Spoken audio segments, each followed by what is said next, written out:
어머니 죄송합니다.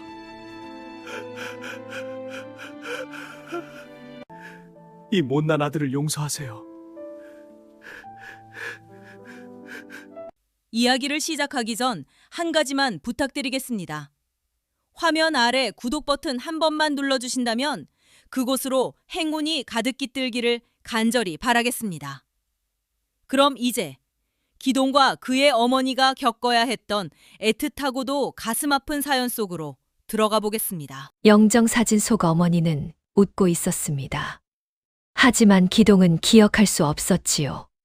살아생전 단 한 번이라도 자신을 향해 그렇게 따뜻하게 웃어주신 적이 있었는지를.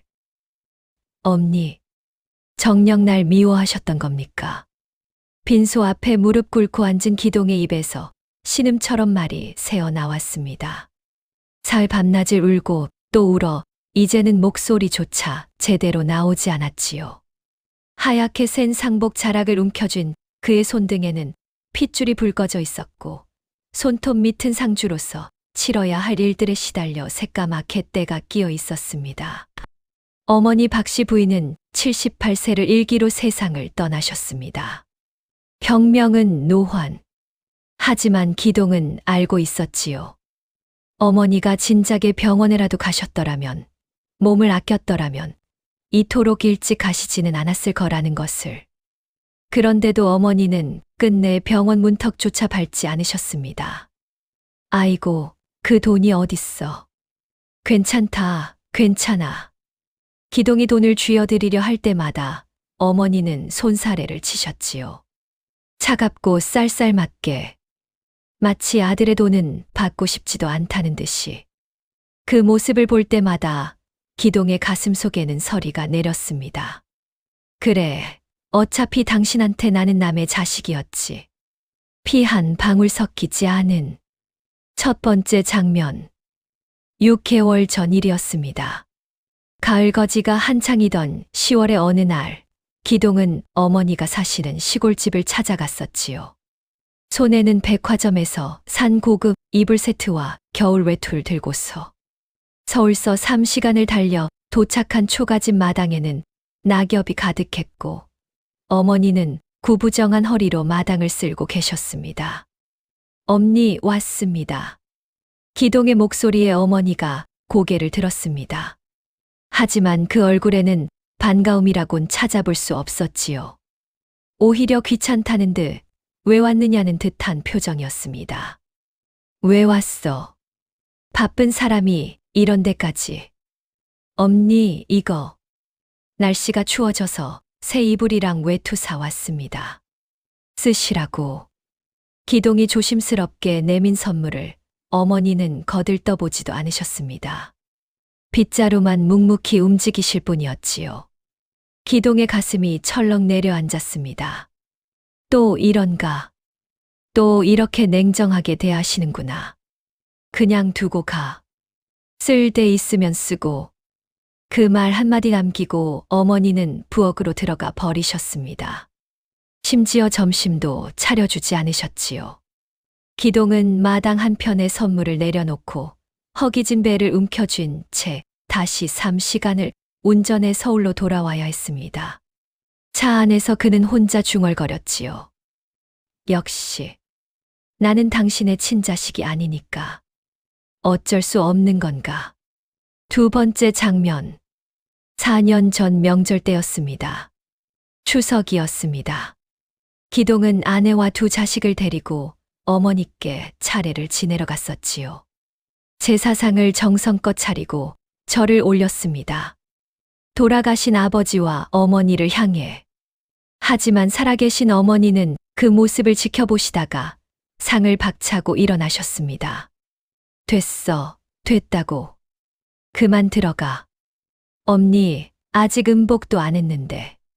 필요 없어. 빨리들 가. 어머니의 목소리는 날카로웠습니다.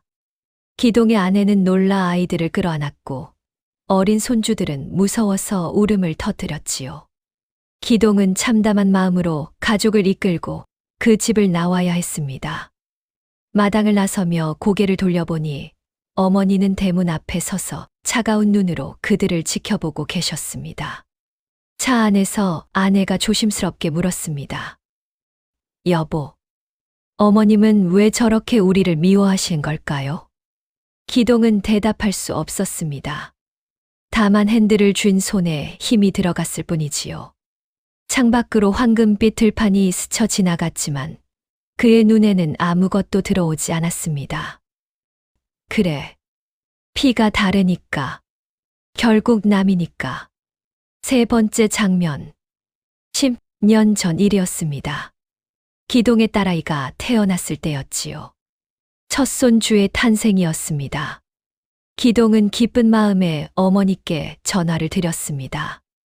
엄니, 딸입니다. 건강한 딸을 낳았습니다. 전화기 너머로 침묵이 흘렀습니다. 한참 뒤에야 어머니의 목소리가 들려왔지요. 그래, 몸조리 잘하라고 해. 그게 전부였습니다. 축하의 말도 보러 오겠다는 말도 없었지요. 기동은 실망감을 애써 삼키며 말했습니다. 엄니도 오실 수 있으시겠습니까? 아니, 바빠서 못 가겠다.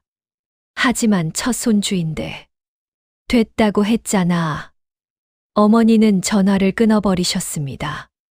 기동은 멍하니 수화기를 들고 서 있었지요. 병실 침대에 누운 아내가 그의 표정을 보고 물었습니다. 어머님은 뭐라고 하세요? 못 오신대. 아내의 눈가가 붉어졌습니다. 하지만 아무 말도 하지 않았지요. 그저 갓 태어난 아기를 꼭 안을 뿐이었습니다. 기동은 창밖을 바라보았습니다. 6월의 햇살이 눈부셨으나 그의 마음은 한겨울처럼 차가웠지요. 그날 밤 기동은 혼자 병원 옥상에 올라가 담배를 피웠습니다. 원래 담배를 피우지 않았지만 그날만은 참을 수 없었지요. 연기를 깊이 들이마시며 그는 생각했습니다. 내가 뭘 잘못한 걸까? 아니, 잘못은 없지. 다만 태어날 때부터 운이 나빴을 뿐. 친부모에게 버림받고 양어머니한테도 미움받고 이것이 기동이 47년을 살아오며 간직해온 진실이었습니다. 자신은 어머니의 친자식이 아니라는 것. 어릴 적부터 들어온 마을 사람들의 수군거림. 어머니의 차가운 태도. 그 모든 것이 그 진실을 뒷받침하는 듯 했지요. 하지만 지금 어머니가 떠나시고 나니 모든 것이 의미를 잃었습니다. 원망할 대상도 미워할 이유도 사라져 버린 것이지요. 남은 건 오직 후회와 공허함 뿐이었습니다. 빈소를 지키던 기동의 눈앞에 박서방 어르신이 나타났습니다. 여든을 훌쩍 넘긴 노인은 지팡이에 의지에 걸어오셨지요. 그의 얼굴에는 말할 수 없는 안타까움이 서려 있었습니다. 기동이, 박서방 어르신, 이제 알아야겠네. 자네 어미가 평생 숨기고자 했던 것을. 노인은 떨리는 손으로 품속에서 무언가를 꺼냈습니다. 낡고 녹슨 양철 도시락이었지요. 기동이 본 적 없는 물건이었으나 묘하게 낯익은 느낌이 들었습니다. 이게 뭡니까? 열어보게. 그리고 나를 따라오게. 자네가 알아야 할 이야기가 있네. 40년 전, 그러니까 기동이 겨우 7살이었던 그의 겨울로 시간을 되돌려 봅시다. 에피소드 1, 아버지의 죽음과 첫 번째 냉정함. 겨울 12월. 한방눈이 내리던 날이었습니다. 하늘에서 쏟아지는 흰 눈송이들이 온 세상을 뒤덮고 있었지요. 하지만 기동네 초가집 안은 눈보다 더 차가웠습니다. 아버지가 돌아가신 지 3일째 되는 날이었으니까요. 아버지, 아버지. 어린 기동은 상여가 나가는 것을 보며 목이 터져라 울었습니다. 겨우 38의 나이에 세상을 떠난 아버지. 산에서 나무를 하다가 떨어져 그 자리에서 숨이 끊어지셨다고 했지요. 어머니는 그 소식을 듣고 기절하셨고 정신을 차린 뒤에는 단 한 번도 눈물을 보이지 않으셨습니다. 장례를 치르던 날 마을 사람들이 모여들었습니다. 그들은 수군거렸지요. 저 젊은 나이에 과부가 되시다니. 그것도 남의 자식 하나 딸려서. 기동이가 친자식이 아니라며 불쌍한 게 누구 자식인지. 기동은 그 말들을 듣고 어머니를 올려다보았습니다. 어머니는 상복을 입고 영정 앞에 앉아 계셨는데 그 얼굴은 돌처럼 굳어 있었지요. 기동이 다가가 어머니의 치마폭을 잡았습니다. 엄니, 나는 엄니 자식 아닙니까? 어머니가 기동을 내려다보았습니다. 그 눈빛은 너무나 차갑고 텅 비어 있었지요. 어머니는 기동의 손을 뿌리치며 말했습니다. 저리 가 있거라. 하지만 엄니, 가라고 했잖아. 어머니의 목소리는 날카로웠습니다. 7살 아이의 가슴을 찌르기에 충분할 만큼. 기동은 비틀거리며 뒤로 물러났고 그대로 마당 구석으로 가서 웅크리고 말았지요. 눈은 계속 내렸고 아이의 어깨 위에도 하얀 눈송이들이 쌓여갔습니다. 하지만 누구도 몰랐습니다. 그날 밤 모두가 잠든 뒤 어머니가 혼자 부엌에 앉아 무릎을 끌어안고 있었다는 것을. 어둠 속에서 어머니는 소리 없이 눈물을 흘리고 계셨지요. 미안하다, 기동아. 미안하다. 하지만 그 속삭임은 어둠 속에 묻혔고 아무도 듣지 못했습니다. 에피소드 2 할머니의 방문과 두 번째 상처 이듬해 봄, 3월. 봄이 왔습니다. 눈이 녹고 개나리가 피어나던 3월의 어느 날, 낯선 할머니 한 분이 기동네 집을 찾아왔지요. 나이는 60이 넘어 보였고 옷차림은 화려했으며 손에는 커다란 보따리를 들고 계셨습니다. 기동이가 여기 있다며? 할머니의 목소리는 날카로웠습니다. 어머니가 부엌에서 나오시더니 그 할머니를 보고 얼굴이 하얗게 질렸지요. 어머님, 어디 두고 보자.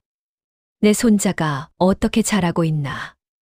할머니는 마당에 앉아있던 기동을 보았습니다. 아이는 흙바닥에 나뭇가지로 그림을 그리고 놀고 있었지요. 옷은 해지고 때가 묻어 있었으며 얼굴도 깨끗하지 않았습니다. 이게 무슨 꼴이야? 할머니가 소리쳤습니다. 어머니가 황급히 말했지요. 죄송합니다. 제가 일하느라 미쳐. 무슨 일이 그리 바빠서 내 손자를 이 지경으로 만들어. 할머니는 보따리를 풀었습니다. 그 안에는 새 옷과 신발, 그리고 돈이 들어 있었지요. 할머니는 기동을 불러 새 옷을 입히고 머리를 쓰다듬으며 말했습니다. 불쌍한 것. 어미가 졌다위니 내가 이 고생을 하는구나. 기동은 그 말이 무슨 뜻인지 알 수 없었다. 하지만 할머니가 따뜻하다는 것은 느낄 수 있었지요. 새 옷도 좋았고 사탕도 맛있었습니다. 할머니는 기동을 무릎에 앉히고 이것저것 물어보셨습니다. 밥은 잘 먹니? 네. 어미가 잘해주니? 기동은 대답하지 못했습니다. 어머니는 항상 바빠 보였고 밥도 제대로 차려주지 못할 때가 많았으니까요. 할머니는 그 침묵을 이해하셨는지 고개를 끄덕이셨습니다. 역시 그럴 줄 알았어. 할머니는 어머니를 향해 말했습니다. 기동이를 내가 데려가겠소. 어머니의 얼굴이 하얗게 질렸습니다. 안 됩니다. 안 돼. 당신이 제대로 키울 수나 있소. 과부 주제에 남의 자식을. 제발요, 어머님. 어머니는 할머니 앞에 무릎을 꿇었습니다. 기동은 그 모습을 보며 가슴이 철렁 내려앉았지요. 어머니가 자신 때문에 무릎을 꿇고 계신다는 것이 너무나 부끄러웠습니다. 할머니는 한참을 생각하시더니 한숨을 쉬었습니다. 좋소. 하지만 조건이 있소. 기동이를 서울로 보내시오. 제대로 된 교육을 받게. 돈이 없습니다. 내가 보낼 테니 걱정 말고. 할머니는 그렇게 말하고 돌아가셨습니다. 하지만 그날 저녁 어머니는 기동을 불러 말했습니다. 기동아, 넌 서울에 가면 안 된다. 왜요, 엄니? 그냥 엄니 곁에 있어야 해. 기동은 이해할 수 없었습니다. 서울에 가면 좋은 학교에 다닐 수 있다고 했는데 왜 어머니는 반대하시는 걸까요? 혹시 정말로 자신을 미워하시는 걸까요? 며칠 뒤 할머니가 보낸 편지가 왔습니다. 거기에는 학비와 생활비가 들어 있었지요. 하지만 어머니는 그 돈을 만지지도 않으셨습니다. 그냥 장롱 깊은 곳에 넣어두시기만 하셨지요. 기동은 물었습니다. 엄니, 저 돈으로 제가 공부할 수 있는 거 아닙니까? 안 된다. 왜요? 너는 여기 있어야 한다고 했잖아. 어머니의 목소리는 차갑고 단호했습니다. 기동은 그 순간 확신했지요. 어머니는 정말로 자신을 미워하고 계신다고. 할머니가 보낸 돈조차 자신에게 쓰고 싶지 않으신 거라고. 에피소드 3 마을 아이들의 놀림과 세 번째 절망 여름, 7월. 여름이 무르익어 가던 7월의 어느 날이었습니다. 기동은 마을 아이들과 개울가에서 놀고 있었지요. 햇살은 따가웠고 물은 시원했으며 아이들의 웃음소리가 골짜기에 울려 퍼졌습니다. 하지만 그 평화는 오래가지 못했습니다. 야, 기동아. 마을에서 제일 큰 아이인 철수가 기동을 불렀습니다. 기동이 고개를 들자 철수가 비웃으며 말했지요. 너 진짜 내 엄마 친자식 아니라며? 순간 주변이 조용해졌습니다. 다른 아이들이 모두 기동을 쳐다보았지요. 기동의 얼굴이 빨개졌습니다. 그게 무슨 소리야? 우리 엄마가 그러는데 너 원래 내 엄마 자식이 아니래. 주워온 자식이래. 거짓말. 기동이 소리쳤습니다. 하지만 다른 아이들도 하나둘 거들기 시작했지요. 맞아, 우리도 들었어. 그래서 내 엄마가 너한테 그렇게 차갑게 구는 거래. 불쌍하다, 기동아. 친엄마한테 버림받고. 아이들의 말이 칼처럼 기동의 가슴을 찔렀습니다. 기동은 참을 수 없었지요. 주먹을 불끈 쥐고 철수에게 달려들었습니다. 거짓말이라고. 하지만 철수는 기동보다 훨씬 컸고 기동은 금방 땅바닥에 나뒹굴었지요. 철수가 기동 위에 올라타 말했습니다. 인정해. 넌 주워온 자식이야. 내 엄마는 널 사랑하지 않아. 기동은 울음을 터뜨렸습니다. 아니라고 외쳤지만 목소리는 울음에 묻혔지요. 결국 싸움은 마을 어른들이 말려 끝이 났습니다.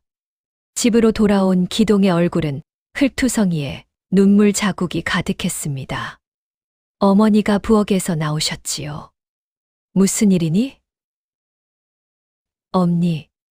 기동은 떨리는 목소리로 물었습니다. 나 정말 엄니 친자식 아닙니까? 어머니의 몸이 굳었습니다. 한참 동안 아무 말도 하지 않으시더니 결국 고개를 돌리시며 말했습니다. 저녁 먹어라. 엄니, 밥이나 먹으라고. 어머니는 방으로 들어가 버리셨습니다. 기동은 혼자 부엌 앞에 서서 울었지요. 대답을 하지 않으신다는 것은 결국 사실이라는 뜻 아니겠습니까? 그날 밤 기동은 밥을 먹지 않았습니다. 방 한 구석에 웅크리고 앉아 무릎을 끌어안고 있었지요. 어머니는 한 번도 나와서 아이를 달래지 않으셨습니다. 하지만 그 누구도 몰랐습니다. 부엌에서 어머니가 혼자 앉아 떨고 계셨다는 것을. 식은 밥을 앞에 두고 어머니는 젓가락을 쥔 손을 떨고 계셨지요. 미안하다. 미안하다. 기동아. 에피소드 4 스승님의 방문과 관계 악화의 정점 가을, 9월. 가을이 왔습니다. 들판은 황금빛으로 물들었고 기동은 마을 서당에 다니고 있었지요. 하지만 다른 아이들과 어울리지 못했습니다. 여전히 주워온 자식이라는 소문이 따라다녔으니까요. 어느 날 서당 훈장님이 기동네 집을 방문하셨습니다. 나이 지긋한 선비였는데 기동의 재능을 알아보신 분이었지요. 부인 기동이는 총명합니다. 글재주가 뛰어나요. 훈장님은 어머니께 말했습니다. 제대로 공부만 시키면 훌륭한 선비가 될 수 있을 것입니다. 서울에 있는 큰 서당으로 보내시는 게 어떻겠습니까? 어머니는 고개를 저었습니다. 안 됩니다. 하지만 이 아이의 재능을 썩히기엔 기동이는 여기서 지낼 겁니다. 어머니의 목소리는 단호했습니다. 훈장님은 당혹스러워 하셨지요. 부인, 아이의 앞날을 생각하셔야. 제 자식입니다. 제가 알아서 합니다. 훈장님은 더 이상 말씀하지 않으시고 돌아가셨습니다. 방 안에서 그 대화를 엿듣던 기동의 가슴은 무너져 내렸지요. 역시 엄니는 나를 미워하시는구나. 내가 잘 되는 게 싫으신 거야. 그날 저녁 기동은 어머니께 말했습니다. 엄니, 왜 저를 서울로 안 보내십니까? 그럴 필요가 없어서. 훈장님도 보내라고 하셨잖습니까? 내가 여기 있어야 한다니까. 어머니의 목소리가 높아졌습니다. 기동도 질 수 없었지요.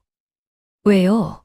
왜 제가 여기 있어야 합니까? 혹시 저를 가두고 싶으신 겁니까? 제가 잘 되는 게 싫으세요? 입 닫혀라. 엄니는 저를 사랑하지 않으시잖아요. 제가 엄니 친자식이 아니니까. 순간 어머니의 손이 움직였습니다. 따귀가 기동의 뺨을 때렸지요. 아이는 비틀거리며 넘어졌고 어머니는 떨리는 목소리로 말했습니다. 다시는 그런 소리 하지 마라. 어머니는 방으로 들어가 버렸습니다. 기동은 바닥에 주저앉아 뺨을 만졌지요. 뜨겁고 아팠지만 그보다 더 아픈 건 마음이었습니다.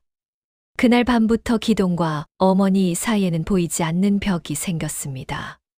서로 말을 아꼈고 눈을 마주치지 않았으며 같은 공간에 있어도 멀리 떨어져 있는 것처럼 느껴졌지요. 하지만 그 누구도 알지 못했습니다. 어머니가 밤마다 기동의 방문 앞에 서서 망설이다가 돌아가셨다는 것을. 문을 열고 들어가 아이를 안아주고 싶었지만 그럴 수 없었던 이유가 있었다는 것을. 세월이 흘렀습니다. 기동은 15이 되었고 어머니와의 관계는 더욱 냉랭해졌지요. 이제부터 들려드릴 이야기는 그 긴 세월 동안 쌓여간 오해들입니다. 에피소드 1 빼앗긴 아버지의 유품 이른 봄 3월. 기동이 15살 되던 해봄이었습니다. 진달래가 산을 붉게 물들이던 3월의 어느 날, 기동은 다락방을 뒤지고 있었지요. 돌아가신 아버지의 유품이 혹시 남아있지 않을까 해서였습니다. 그러다가 낡은 나무 상자를 발견했습니다. 먼지를 털어내고 열어보니 그 안에는 은으로 된 회중시계 하나가 들어있었지요. 기동은 가슴이 뛰었습니다. 이것은 분명 아버지의 것이었습니다. 뒷면에는 아버지의 이름이 새겨져 있었으니까요. 이걸 엄니가 간직하고 계셨구나. 기동은 조심스럽게 시계를 꺼내 들었습니다. 차가운 은의 감촉이 손에 느껴졌지요. 오랜만에 아버지의 온기가 느껴지는 듯 했습니다. 기동은 그 시계를 품에 안고 방으로 내려왔습니다. 그런데 어머니가 부엌에서 나오시더니 기동의 손에 든 시계를 보셨지요.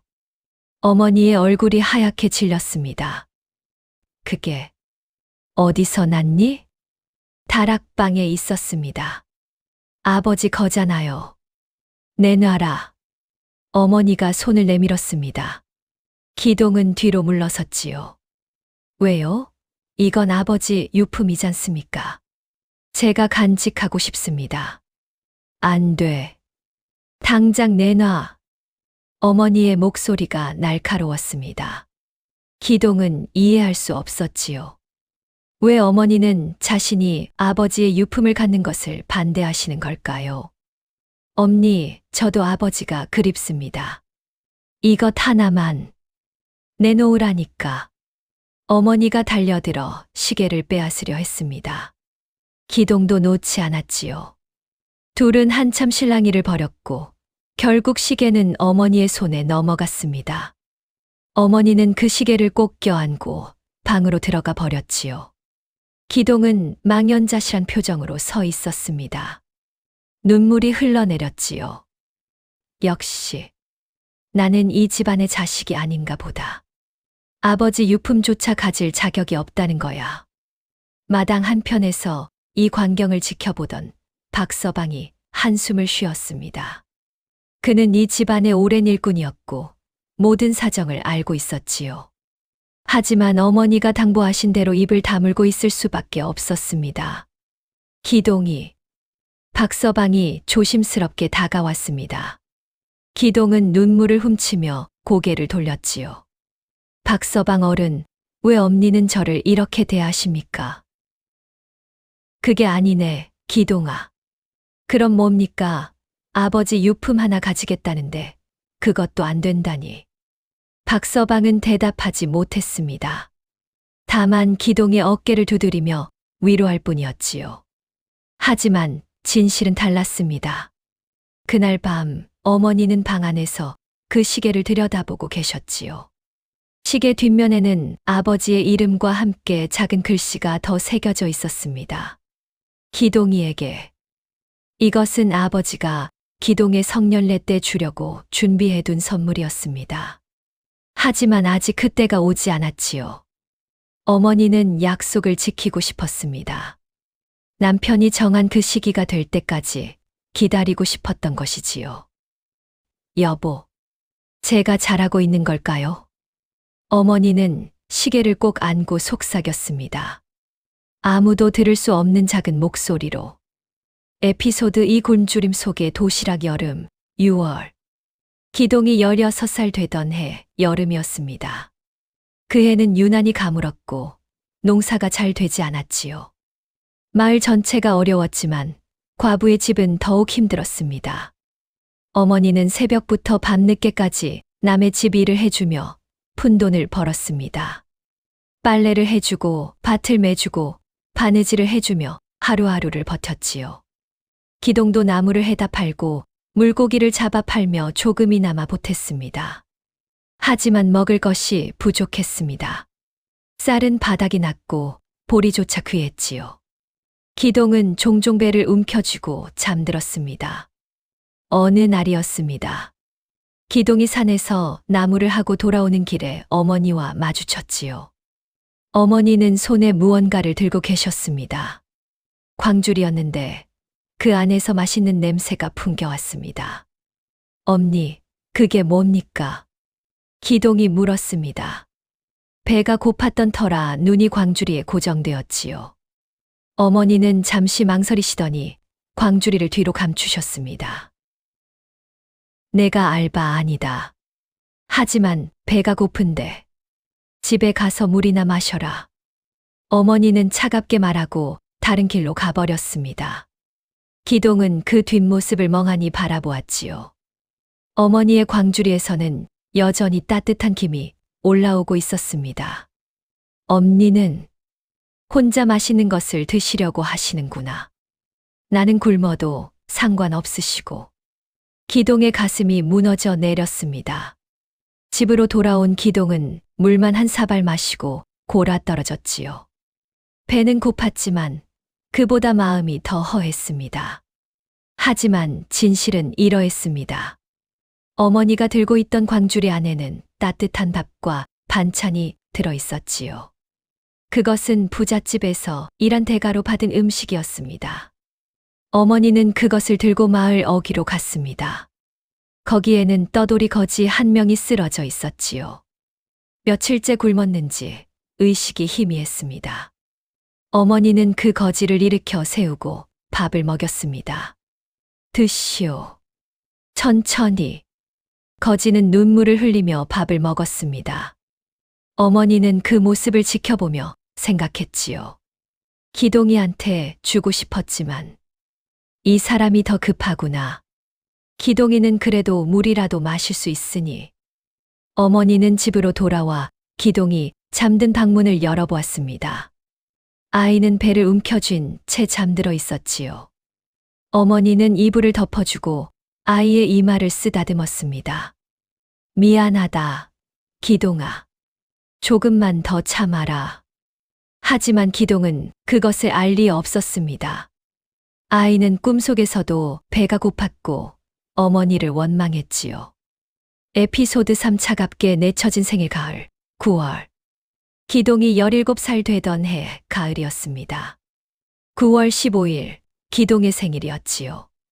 하지만 어머니는 아침부터 일을 나가셨고 저녁 때가 되어도 돌아오지 않으셨습니다. 기동은 혼자 부엌에 앉아 있었습니다. 다른 집에서는 생일상을 차리는 냄새가 바람에 실려왔지요. 이웃집 철수네는 떡을 찌는 듯했고 영희네는 잔치국수를 끓이는 것 같았습니다. 하지만 기동네 부엌은 텅 비어 있었습니다. 쌀독에는 밑바닥이 보였고 장독대의 항아리들도 반쯤 비어 있었지요. 기동은 한숨을 쉬었습니다. 역시 나는 이 집 자식이 아닌가 보다. 생일조차 기억하지 못하시니. 해가 지고 어둠이 내렸습니다. 기동은 방에 들어가 누웠지요. 배는 고팠지만 잠이 오지 않았습니다. 천장에 나무 결을 세다가 언제부턴가 눈물이 흘러내렸습니다. 그때 대문이 열리는 소리가 들렸습니다. 어머니가 돌아오신 것이지요. 기동은 벌떡 일어나 방문을 열었습니다. 혹시 생일을 기억하고 뭔가 준비해 오신 건 아닐까 하는 기대 때문이었습니다.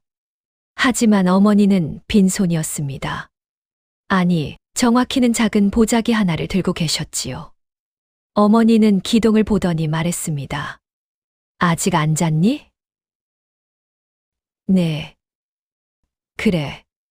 자거라. 어머니는 그게 전부였습니다.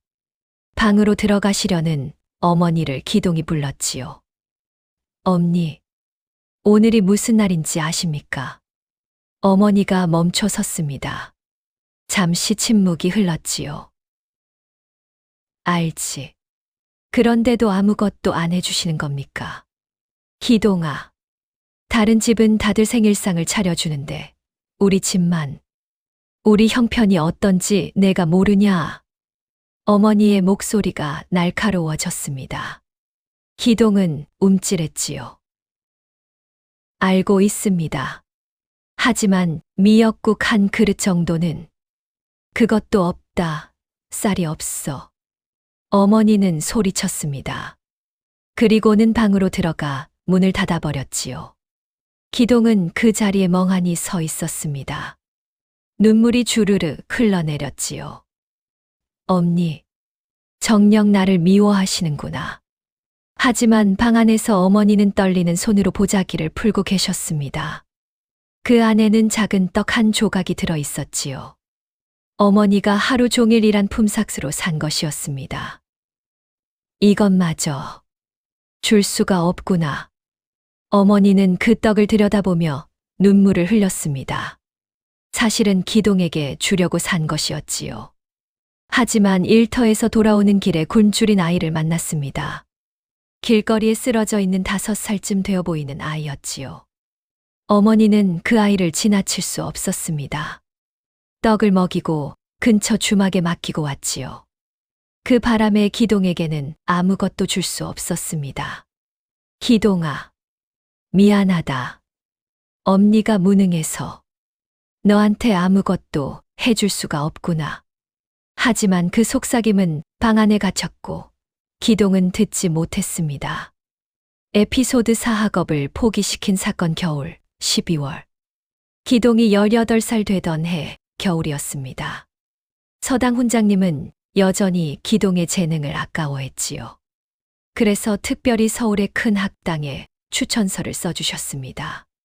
기동아, 이 편지를 가지고 서울로 가거라. 거기서 제대로 공부하면 과거에 급제할 수도 있을 게야. 기동은 떨리는 손으로 편지를 받았습니다. 이것은 일생일대의 기회였지요. 하지만 문제가 있었습니다. 돈이 필요했습니다. 서울까지 가는 노자, 거기서 생활할 비용, 학비 등등. 기동은 용기를 내어 어머니께 말씀드렸습니다. 엄니, 훈장님께서 서울학당에 추천서를 써주셨습니다. 어머니는 바느질을 하던 손을 멈추셨습니다. 그래서 서울로 가서 공부하고 싶습니다. 제발 허락해 주십시오. 안 된다. 어머니의 대답은 단호했습니다. 기동은 애원했지요. 엄니, 이게 제 인생에서 유일한 기회일지도 모릅니다. 제발. 기동아, 우리 형편에 무슨 서울이냐. 여기서 농사나 지어라. 하지만 안 된다고 했다. 어머니가 소리쳤습니다. 기동은 주먹을 불끈 쥐었지요. 왜입니까? 왜 제가 공부하는 걸 막으십니까? 내가 여기 있어야 하니까. 이유를 말씀해 주십시오. 이유 따위 없다. 그냥 안 된다. 기동은 참을 수 없었습니다. 쌓였던 감정이 폭발했지요. 엄니는 정말로 저를 미워하시는군요. 제가 잘 되는 게 싫으신 거죠. 제가 엄니 친자식이 아니니까. 입 닫혀라. 맞잖습니까? 엄니는 한 번도 저를 친자식처럼 대하신 적이 없어요. 순간 어머니가 일어섰습니다. 떨리는 목소리로 말했지요. 기동아, 내가 뭘 안다고. 알아요. 다 알아요. 저는 엄니 친자식이 아니에요. 그러니까 엄니는 저를 사랑하지 않으시는 거죠. 나가라. 뭐라고요? 나가라고 했어. 당장 이 집에서 나가. 어머니가 소리쳤습니다.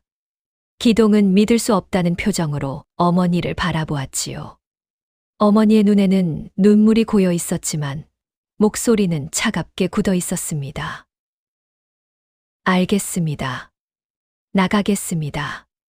기동은 짐을 꾸렸습니다. 몇 벌 안 되는 옷가지와 책 몇 권. 그게 전부였지요. 기동은 집을 나섰습니다. 뒤도 돌아보지 않고. 하지만 대문 밖으로 나선 순간 기동은 주저앉고 말았습니다. 갈 곳이 없었습니다. 돈도 없었지요. 한겨울 찬바람이 뼈를 애는 듯 했습니다. 그때 박서방이 나타났습니다. 기동아, 박서방 어른, 일단 우리 집으로 가자. 오늘 밤은 거기서 자거라. 박서방은 기동을 자신의 집으로 데려갔습니다. 그리고 따뜻한 밥을 먹이며 말했지요. 기동아, 내 어미를 미워하지 마라. 어떻게 미워하지 않을 수 있습니까? 저를 쫓아내셨는데. 그게 아니네. 박서방은 뭔가 말하려다가 멈췄습니다. 어머니가 당부했던 말이 떠올랐기 때문이지요.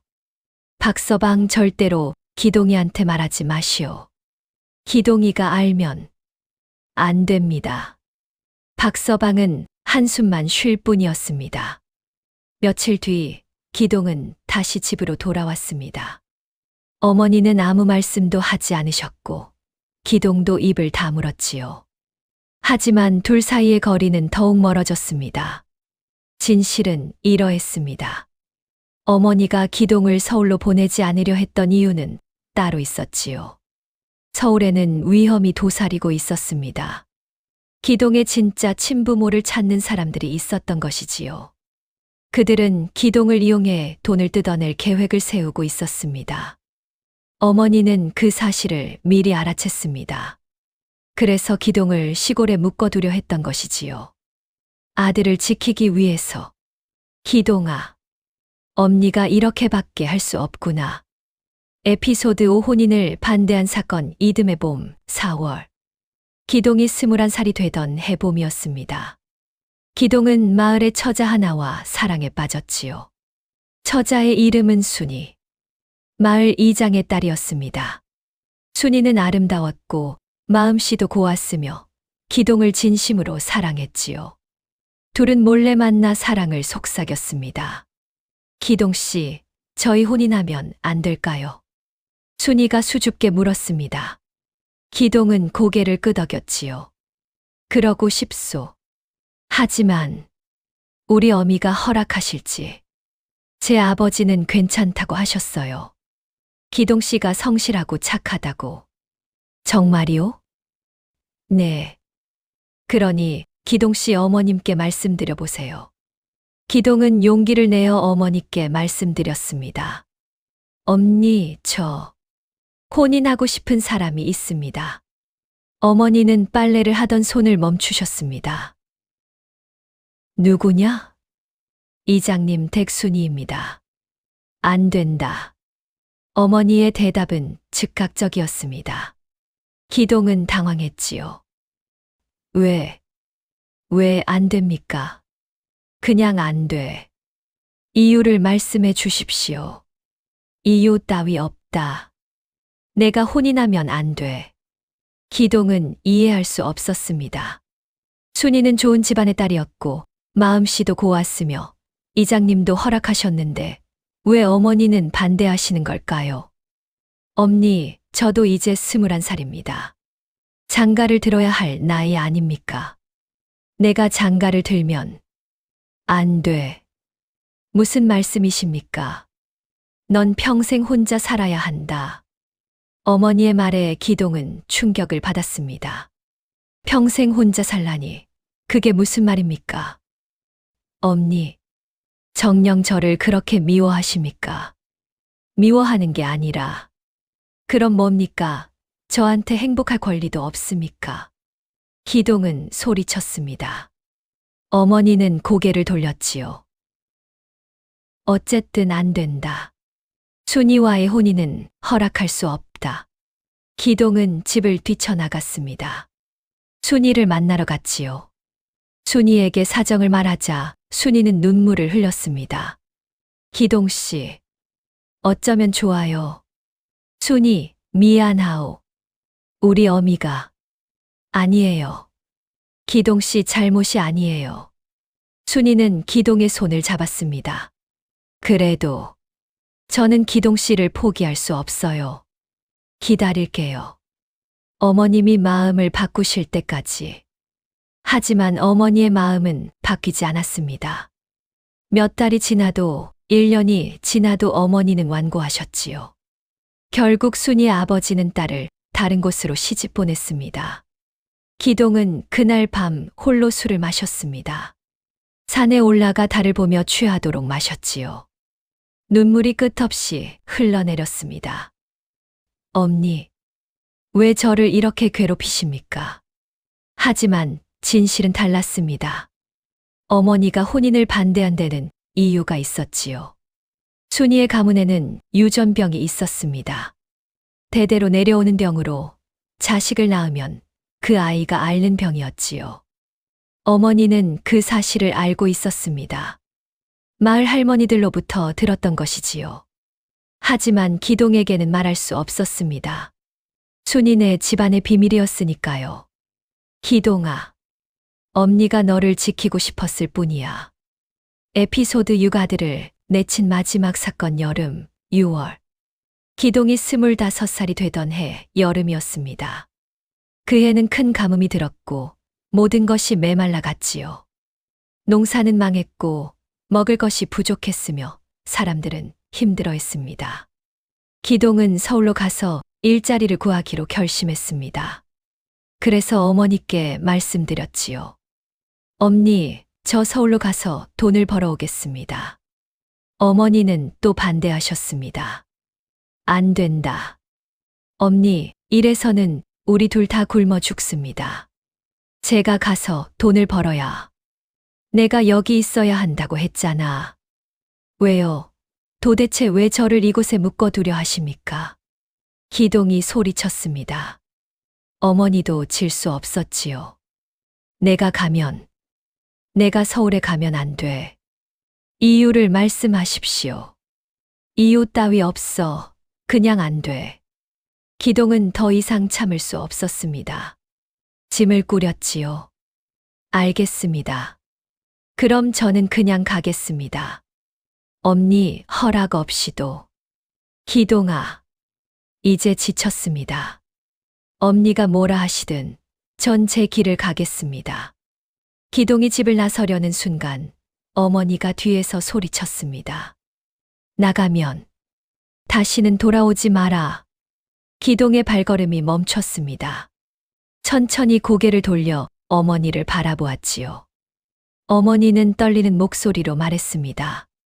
다시는 이 집 문턱도 밟지 마라. 그러겠습니다. 기동은 돌아섰습니다. 그리고 걸어갔지요. 뒤도 돌아보지 않고 어머니는 그 뒷모습을 지켜보며 무너져 내렸습니다. 바닥에 주저앉아 소리 없이 울었지요. 기동아, 미안하다. 엄니가 너를 지키려고. 박서방이 달려왔습니다. 마님, 이러시면 안 됩니다. 기동이한테 진실을 말하셔야. 안 돼요. 기동이가 알면. 하지만 이대로는 그냥 이대로 가게 두세요. 그게 그 아이를 위한 거예요. 진실은 이러했습니다. 서울에는 기동을 노리는 자들이 여전히 있었습니다. 그들은 기동의 출생의 비밀을 알고 있었고 그것을 이용해 큰돈을 벌려 했지요. 어머니는 그 사실을 알고 있었습니다. 누군가로부터 경고를 받았던 것이지요. 그래서 기동을 시골에 묶어두려 했던 것입니다. 아들을 지키기 위해서. 하지만 기동은 그것을 알 리 없었습니다. 아들은 그저 어머니가 자신을 미워한다고만 생각했지요. 현재로 돌아왔습니다. 박서방 어르신이 내민 도시락을 앞에 두고 기동은 떨리는 손을 내밀었지요. 도시락을 여는 장면의 상세한 묘사. 기동의 손가락 끝이 도시락 뚜껑에 닿았습니다. 차가웠지요.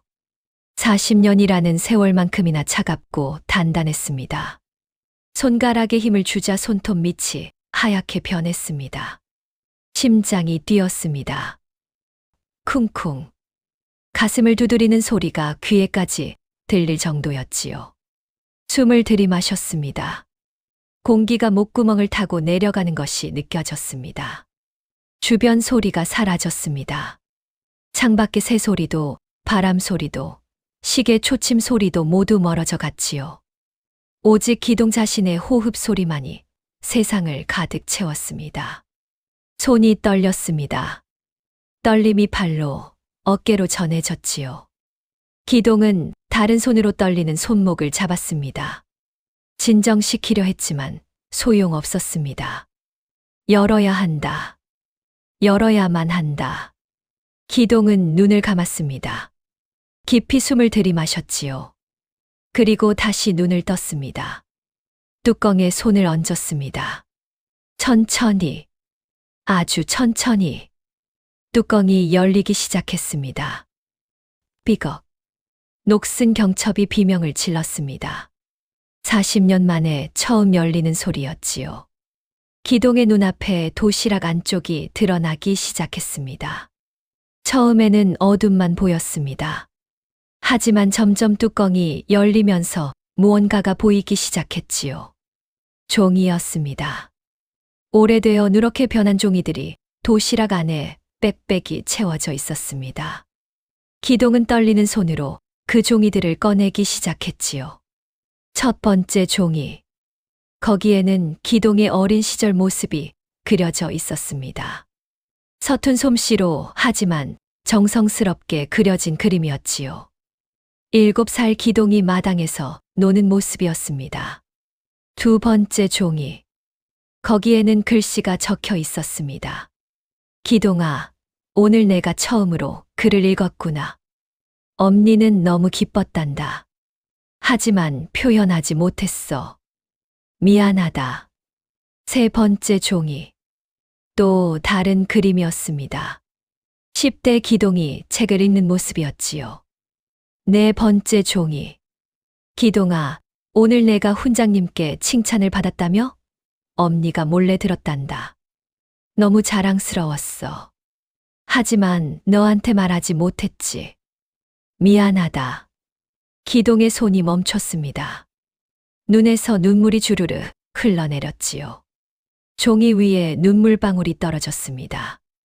5번째, 6번째, 7번째. 도시락 안에는 수십 장의 종이가 들어 있었습니다. 모두 기동에 대한 것이었지요.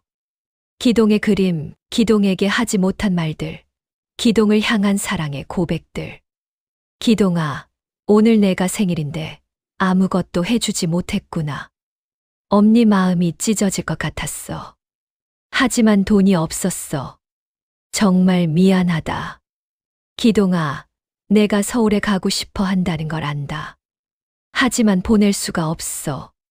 거기에는 위험한 사람들이 있어. 너를 해치려는 사람들이. 엄니가 너를 지켜야 해. 기동아, 내가 순이와 혼인하고 싶어 한다는 걸 안다. 하지만 허락할 수 없었어. 순이네 집안에는 병이 있어. 대대로 내려오는 병이. 내가 불행해질까 봐 두려웠어. 기동아, 내가 집을 나가던 날 엄니는 무너졌단다. 하지만 그게 너를 지키는 길이라고 생각했어. 미안하다, 미안하다. 기동은 종이를 움켜쥐고 흐느꼈습니다.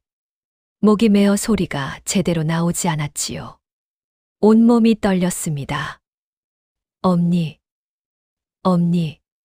박서방이 다가와 기동의 어깨에 손을 얹었습니다. 기동아, 이제 들어야 할 이야기가 있네. 박서방은 떨리는 목소리로 말하기 시작했습니다. 자네 어미는 자네의 친어미가 맞네. 뭐라고요? 자네는 평생 자네가 주워온 자식이라고 믿었지. 하지만 그건 오해였네. 자네는 자네 어미가 10달을 품고 낳은 친자식이네. 기동은 믿을 수 없다는 표정으로 박서방을 바라보았습니다. 하지만 마을 사람들이 모두 그건 자네 어미가 퍼뜨린 소문이었네. 왜 그런 짓을? 자네를 지키기 위해서였네. 박서방은 긴 이야기를 시작했습니다. 자네가 태어나기 전 자네 어미는 부잣집 딸이었네. 큰 저택에서 살았지. 하지만 자네 아버지와 사랑에 빠졌네. 자네 아버지는 가난한 선비였지. 집안에서는 반대했네. 하지만 두 분은 도망쳐 결혼했네. 이곳 시골로 와서 숨어 살았지. 그리고 자네가 태어났네. 문제는 그 뒤였네. 자네 외가에서는 자네 어미를 찾아냈네. 그리고 협박했지. 자네를 데려가겠다고. 자네를 이용해 자네 어미를 다시 집으로 돌아오게 하려고. 자네 어미는 두려웠네. 자네를 빼앗길까 봐. 그래서 꾀를 냈네. 마을에 소문을 퍼뜨렸지. 자네가 주워온 자식이라고. 친자식이 아니라고. 그렇게 하면 자네 외가에서 관심을 끊을 거라고 생각했네. 그리고 실제로 그랬지. 외가에서는 주워온 자식에게는 관심이 없었거든. 하지만 그 소문이 자네 귀에까지 들어갔네. 자네는 그것을 믿었고, 자네 어미는 어쩔 수 없었네. 부인하면 외가에서 다시 나타날 테니까. 자네 어미는 평생을 그렇게 살았네. 자네를 사랑하지만 표현하지 못하고, 자네를 지키기 위해 미운 사람처럼 행동하고. 그 회중시계 기억하나? 자네가 가지려 했던 그 시계. 거기에는 기동이에게라고 새겨져 있었네. 자네 아버지가 자네 성년례 때 주려고 준비한 선물이었지. 자네 어미는 그 약속을 지키고 싶었네.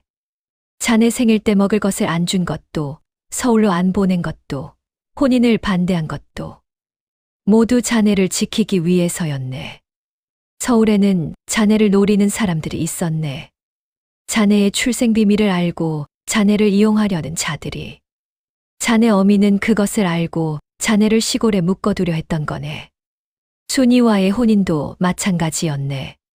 순이네 집안에는 유전병이 있었거든. 자네 어미는 자네가 불행해질까봐 반대했던 거네. 자네 어미는 평생을 자네를 위해 희생했네. 하지만 단 한 번도 그것을 말하지 않았지. 자네가 알면 위험해질까봐. 그리고 이 도시락. 자네 어미는 평생 이것을 간직했네. 자네에게 하지 못한 말들을 여기에 담아두었지. 언젠가는 자네가 알기를 바라면서. 박서방의 말이 끝났습니다. 기동은 무너져 내렸지요. 바닥에 주저앉아 몸을 떨었습니다. 아니야. 그럴 리가. 하지만 증거는 눈앞에 있었습니다. 도시락 안에 수십 장의 종이들. 어머니가 평생 감춰온 사랑의 증거들. 기동은 그 종이들을 하나하나 다시 읽기 시작했습니다.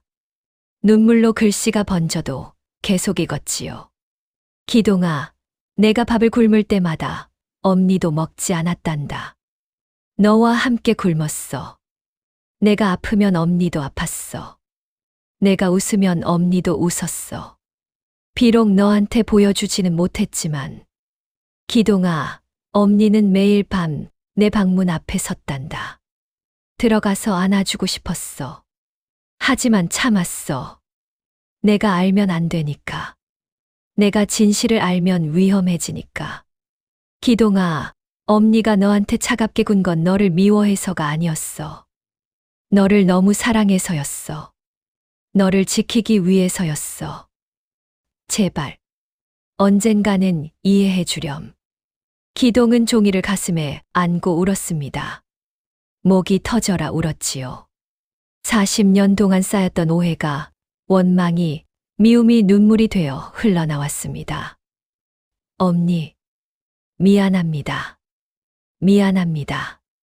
기동의 주변으로 과거의 장면들이 주마등처럼 스쳐 지나갔습니다. 추운 겨울날 어머니가 자신의 옷을 벗어 기동에게 덮어주시던 모습. 하지만 기동이 깨어나기 전에 다시 가져가시던 모습. 배고픈 날 어머니가 밥을 안 드시고 기동에게만 주시던 모습. 배가 안 고프다고 거짓말하시던 모습. 아플 때 어머니가 밤새 간호해 주시던 모습. 하지만 아침이 되면 아무렇지 않은 척 하시던 모습. 모든 것이 사랑이었습니다. 차가워 보였던 모든 행동이, 냉정해 보였던 모든 말이 사실은 뜨거운 사랑이었던 것이지요. 엄니, 제가 몰랐습니다. 제가 몰랐어요. 기동은 바닥을 쳤습니다. 주먹으로 바닥을 내리쳤지요. 손에서 피가 났지만 아프지 않았습니다.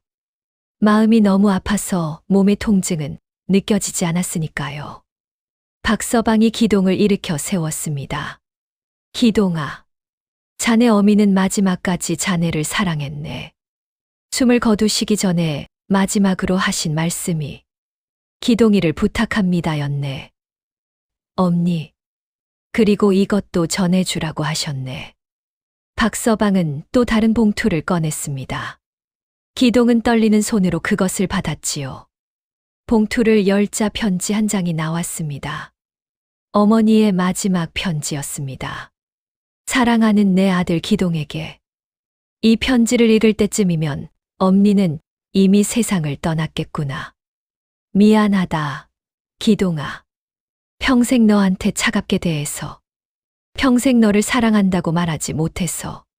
하지만 알아다오. 엄니는 단 한순간도 너를 사랑하지 않은 적이 없었어. 내가 뱃속에 있을 때부터, 태어나던 그날부터 지금 이 순간까지. 엄니의 전부는 너였어. 내가 오해할 줄 알았어. 엄니를 미워할 줄 알았어. 하지만 어쩔 수 없었어. 그게 너를 지키는 유일한 방법이었으니까. 이제 엄니는 가지만 너는 살아야 한다.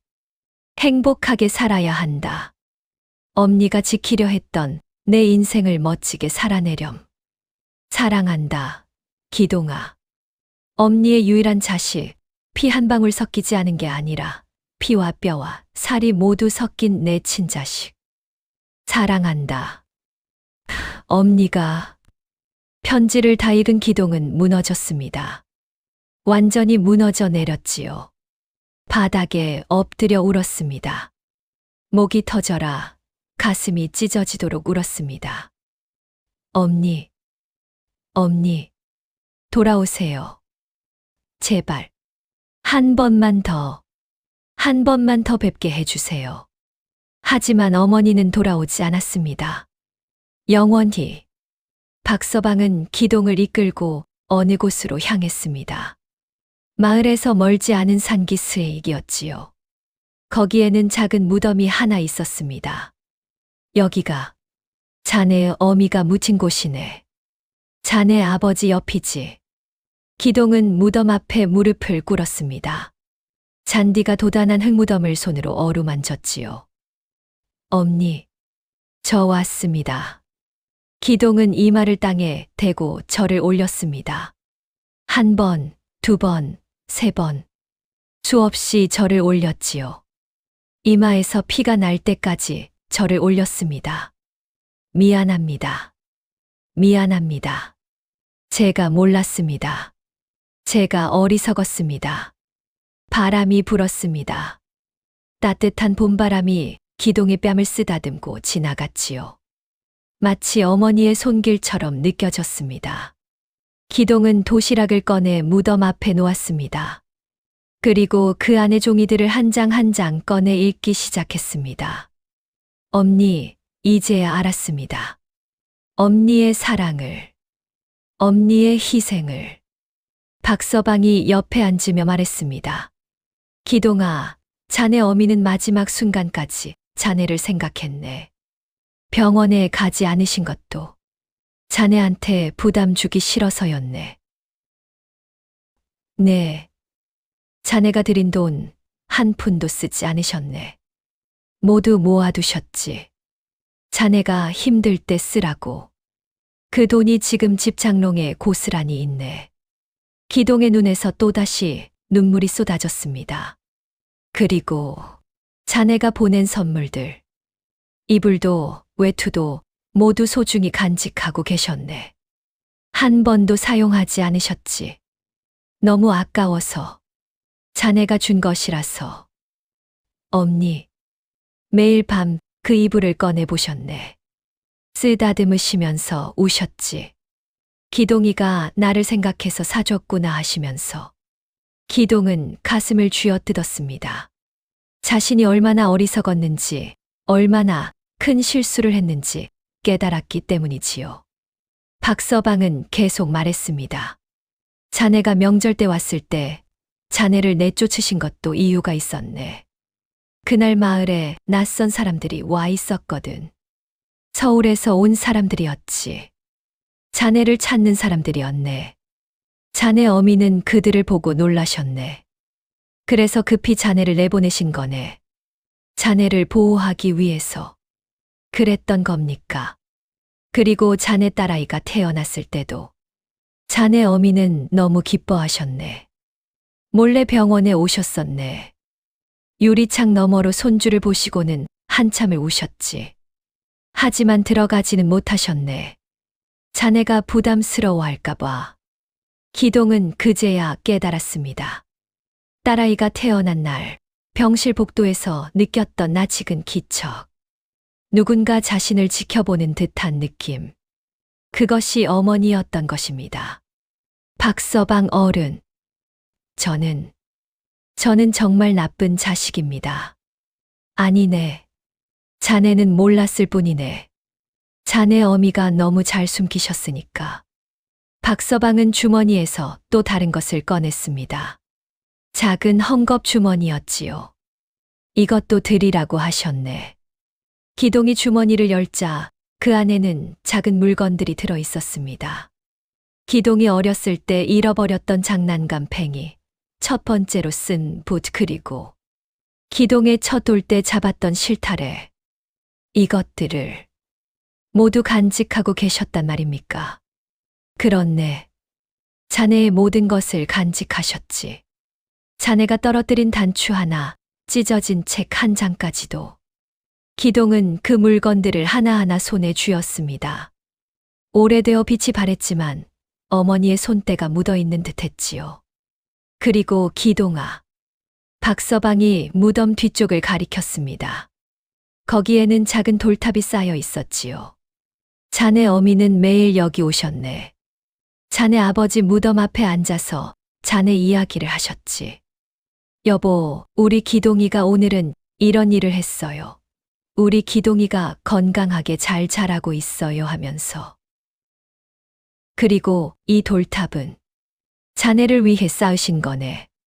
자네가 행복하기를 바라는 마음을 담아서 하루에 돌 하나씩 40년 동안 기동이 돌탑을 세어보니 정확히 14,000개가 넘는 돌이 쌓여 있었습니다.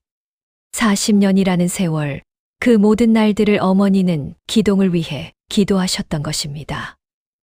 엄니, 엄니. 기동은 돌탑 앞에 엎드렸습니다. 흙을 움켜쥐고 통곡했지요. 그때였습니다. 박서방이 마지막 이야기를 꺼냈습니다.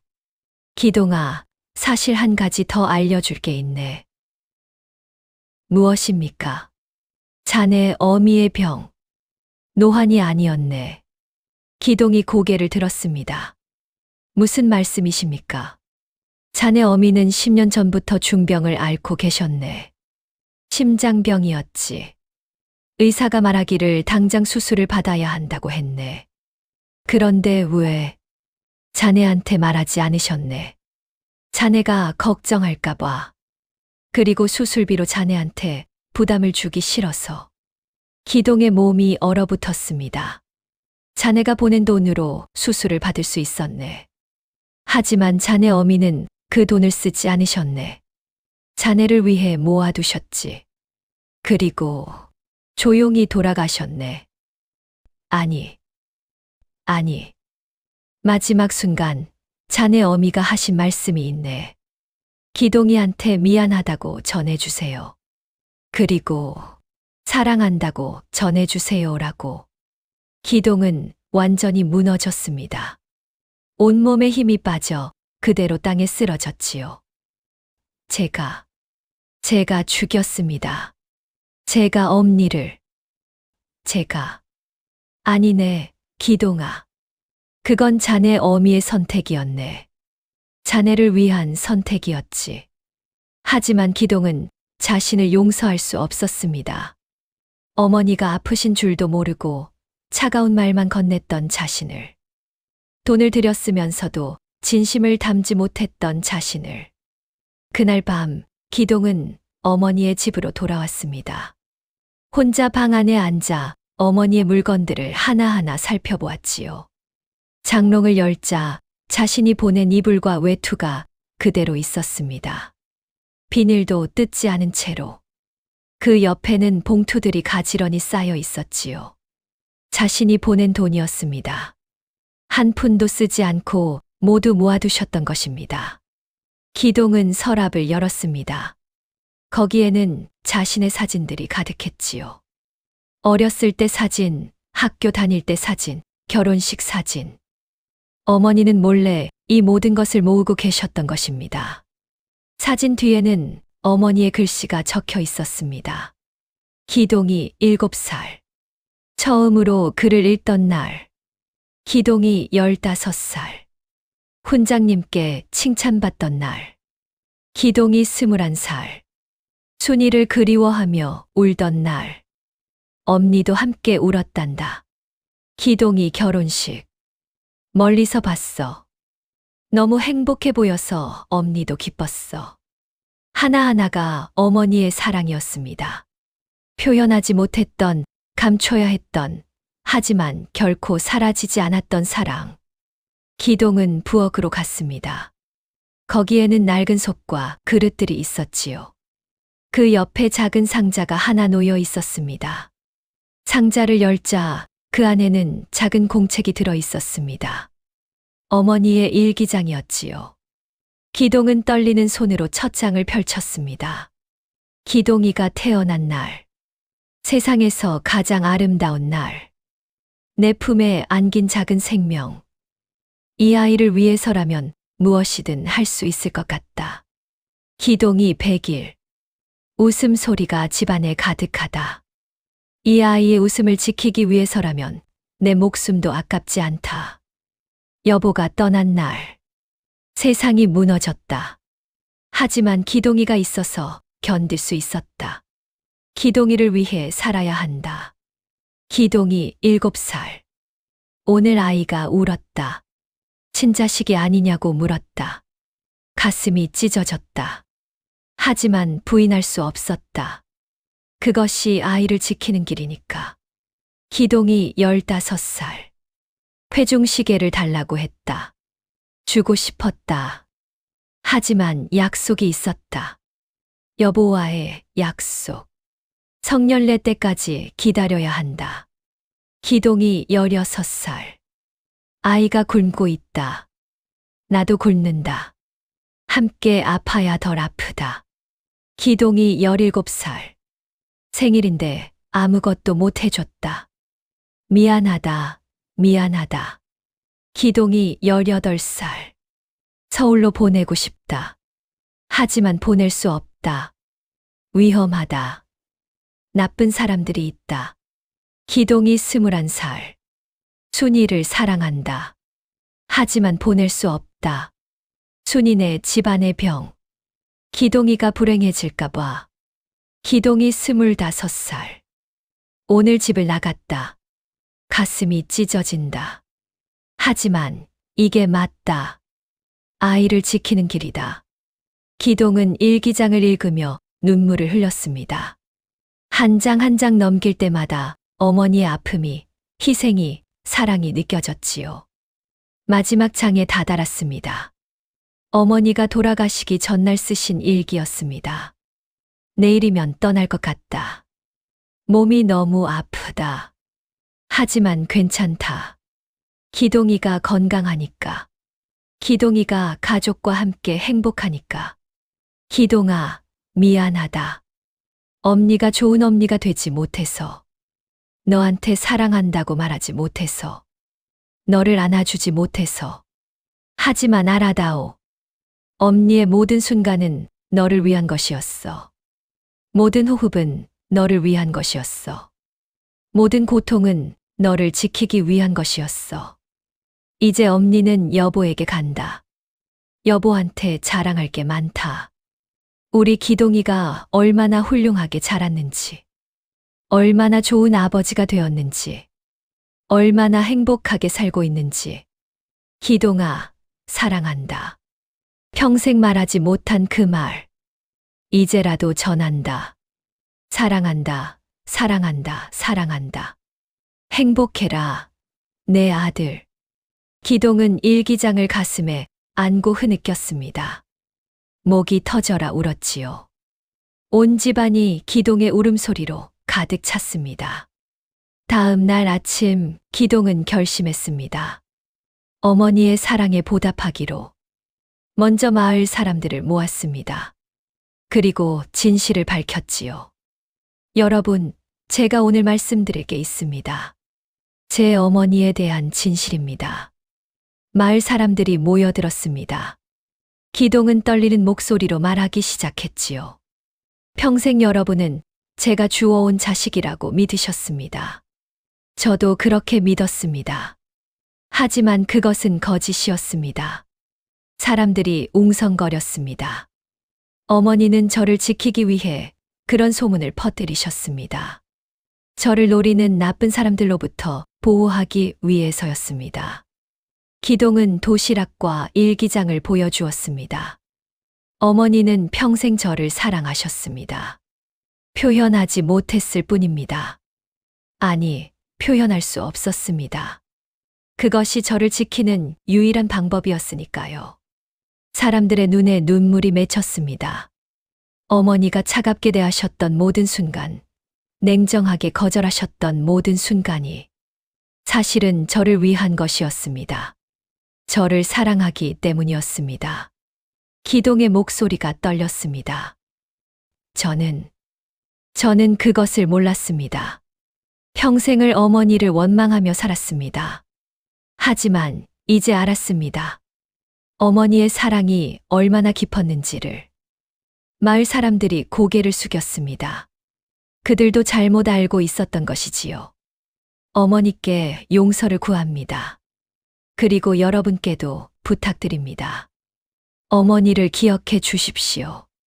차가운 과부가 아니라 자식을 위해 모든 것을 희생한 위대한 어머니로. 그날 이후 마을 사람들은 기동의 어머니를 다르게 기억하기 시작했습니다. 그리고 저마다 자신의 부모를 돌아보게 되었지요. 기동은 어머니의 집을 정리하기 시작했습니다. 그러다가 다락방에서 또 다른 상자를 발견했지요.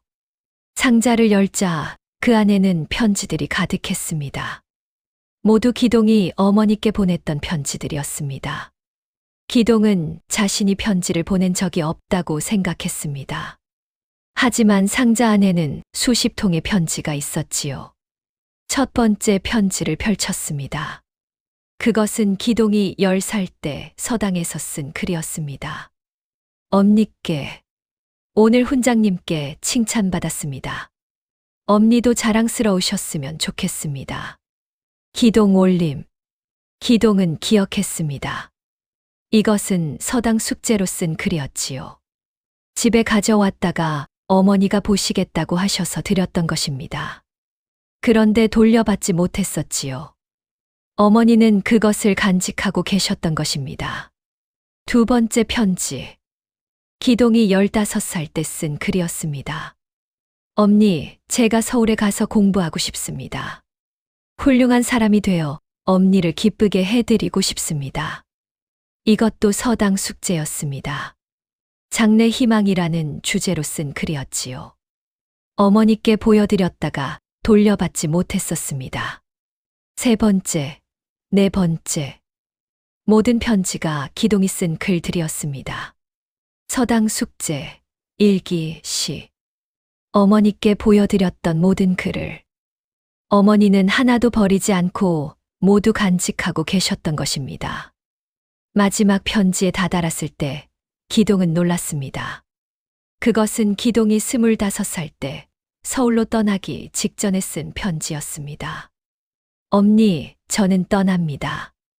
엄니가 원치 않으시지만 저는 가야 합니다. 하지만 알아주세요. 저는 엄니를 사랑합니다. 비록 엄니는 저를 사랑하지 않으시는 것 같지만 저는 엄니를 사랑합니다. 언젠가 돌아오겠습니다. 기동 올림. 기동은 이 편지를 쓰고도 전하지 못했습니다. 용기가 나지 않았기 때문이지요. 그냥 방에 두고 떠났었습니다. 어머니는 그 편지를 발견하고 간직하셨던 것입니다. 편지 옆에는 어머니의 글씨가 적혀 있었지요. 기동아, 엄니도 너를 사랑한다. 너를 너무나 사랑한다. 하지만 말할 수 없구나. 미안하다. 기동은 편지를 가슴에 안았습니다. 그날 저녁 기동은 아내와 아이들을 데리고 어머니의 무덤을 찾았습니다. 얘들아, 이리 와서 절해라. 할머니께. 아이들이 무덤 앞에 무릎을 꿇었습니다. 기동은 아이들에게 말했지요. 할머니는 너희 아버지를 평생 사랑하신 분이셨단다. 비록 표현하지 못하셨지만 아빠, 할머니가 아빠를 사랑하셨어요? 딸아이가 물었습니다. 기동은 고개를 끄덕였지요. 그래, 세상 누구보다도 사랑하셨어. 아빠가 그걸 몰랐을 뿐이야. 기동의 눈에서 눈물이 흘렀습니다. 아내가 기동의 손을 잡았지요. 여보, 어머님께서는 이해하실 거예요. 고맙소. 기동은 아이들을 보며 말했습니다.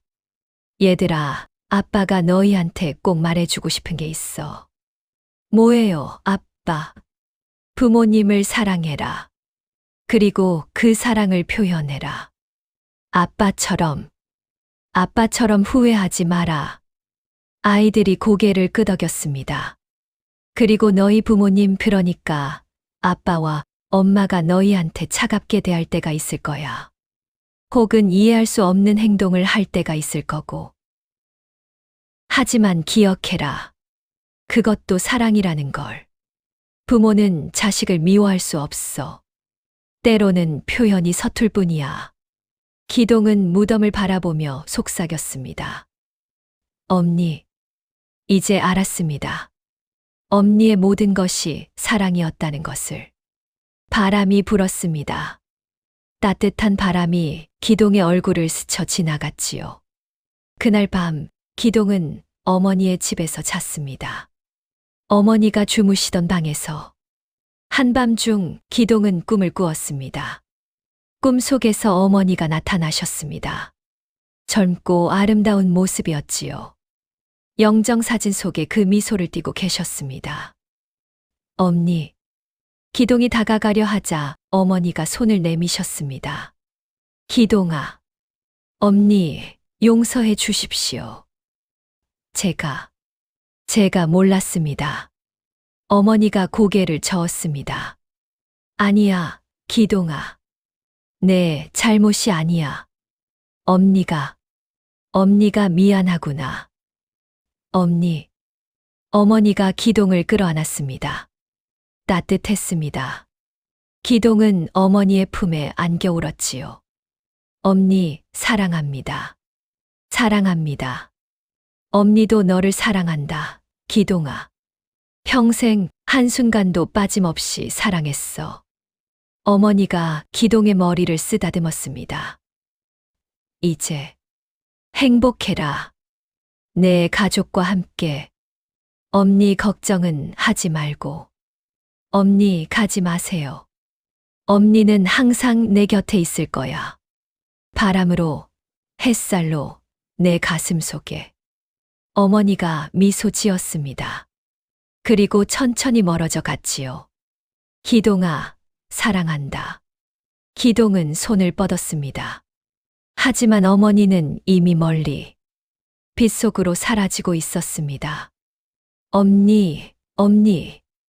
기동이 잠에서 깨어났습니다. 온몸이 땀으로 젖어 있었지요. 하지만 가슴은 따뜻했습니다. 창밖으로 아침 햇살이 들어오고 있었습니다. 기동은 일어나 창문을 열었지요. 따뜻한 바람이 불어왔습니다. 봄바람이었습니다. 기동은 눈을 감고 그 바람을 느꼈습니다. 엄니, 고맙습니다. 사랑해 주셔서, 지켜주셔서, 희생해 주셔서. 1년이 지났습니다. 기동은 어머니의 집을 고쳐 작은 기념관으로 만들었습니다. 어머니의 사랑이라는 이름을 붙였지요. 그곳에는 어머니가 간직했던 물건들이 전시되어 있었습니다. 도시락 편지들, 일기장, 기동의 어린 시절 물건들. 그리고 벽에는 커다란 글씨가 새겨져 있었습니다. 부모의 사랑은 말이 아니라 행동으로 전해집니다. 때로는 차가워 보일지라도 그 속에는 뜨거운 마음이 있습니다. 후회하기 전에 사랑하십시오. 많은 사람들이 그곳을 찾아왔습니다. 그리고 저마다 자신의 부모를 떠올렸지요. 어느 날, 한 젊은이가 찾아왔습니다. 그는 기동에게 말했습니다. 선생님, 저도 부모님과 사이가 좋지 않습니다. 부모님이 저를 이해하지 못하신다고 생각했거든요. 하지만 이곳을 보고 깨달았습니다. 제가 부모님을 이해하려 하지 않았다는 것을, 제가 먼저 다가가야 한다는 것을. 기동은 젊은이의 어깨에 손을 얹었습니다. 늦지 않았네. 지금이라도 가서 말하게. 사랑한다고. 그리고 미안하다고. 감사합니다. 젊은이가 떠나고 기동은 혼자 앉아 있었습니다. 창밖으로는 봄비가 내리고 있었지요. 기동은 어머니의 사진을 바라보았습니다. 액자 속 어머니는 여전히 미소 짓고 계셨습니다. 엄니, 저 잘하고 있죠. 바람이 불어 창문을 흔들었습니다. 마치 대답하는 것처럼.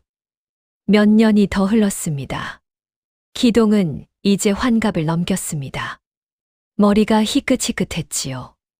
하지만 얼굴에는 평화로운 미소가 있었습니다. 어느 가을날 기동은 손자들을 데리고 어머니의 무덤을 찾았습니다. 증조할머니는 대단한 분이셨단다. 얼마나 대단하셨는데요, 할아버지. 세상에서 가장 큰 사랑을 주신 분이셨어. 말로는 안 하셨지만 행동으로 보여주셨지. 손자들이 무덤 앞에 꽃을 놓았습니다. 기동도 무릎을 꿇고 절을 올렸지요. 엄니, 저 이제 이해합니다. 엄니의 모든 것을. 그리고 감사합니다. 저를 이렇게 사랑해 주셔서. 하늘에서 햇살이 내려왔습니다. 따뜻하고 부드러운 빛이었지요. 기동은 눈을 감고 그 빛을 느꼈습니다. 엄니, 보고 싶습니다. 그때 바람이 불었습니다. 기동의 뺨을 스치는 바람. 마치 어머니의 손길처럼 따뜻했습니다. 기동은 미소 지었습니다. 네, 저도 사랑합니다, 엄니.